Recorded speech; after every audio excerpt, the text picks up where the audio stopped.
Hello everyone, welcome to my GMB news channel. I hope everyone is having a wonderful day. Before we begin, please hit the subscribe button and give this video a thumbs up. It's getting rough watching Good Morning Britain, and almost every day seeing something else that has caused its viewers to fume over bias. And they're not wrong. From Ed Ball's interviewing his own left-wing wife to Kevin Maguire referring to Charlie Kirk as far-right, there's no middle ground anymore. Well, except really for Susanna Reid. Last week, Susanna was barely keeping the channel afloat after Kevin Maguire's comments, with the GMB host repeatedly saying his comments were extreme and she didn't believe they were correct. But then today, September 22nd, the ITV team appeared to turn their backs on their beloved anchor as they placed a banner across the screen with the words, "Memorial held for far-right commentator." What a slap in the face for Susanna after she tried to keep the channel neutral last week. On live TV, you can't always control what people are going to say, which is why Susanna was trying to claw back Kevin Maguire's claims to put them on a more neutral ground. GMB has always had the ability to have debates from people at different ends of the political spectrum, which has helped the show remain neutral. But this means a balanced argument needs to be aired, and there are too many occasions where this isn't happening.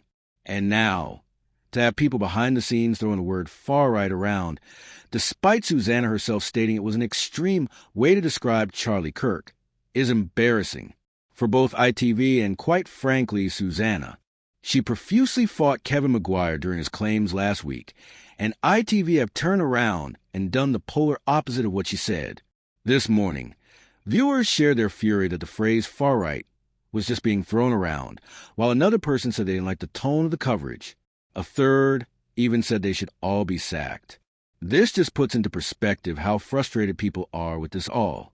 Remember last year, when a whopping 8,000 people complained after Ed Balls, a former Labour cabinet minister, questioned his wife Yvette Cooper, current Home Secretary, about the riots in the UK. While Ofcom decided not to investigate further, a spokesperson at the time said they had issued guidance warning ITV to take particular care over compliance of interviews to ensure due impartiality is preserved.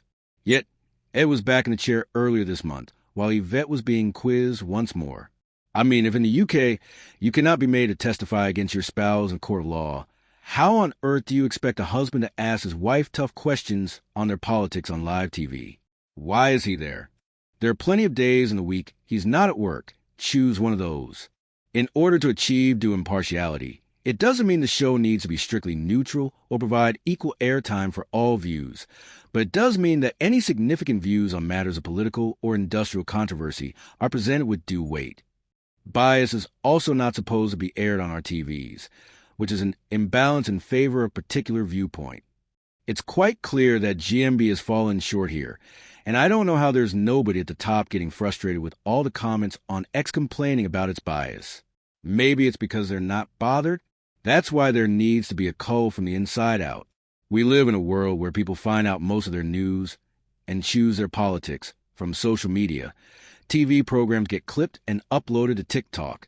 So now more than ever, these kind of shows have a huge responsibility on their hands.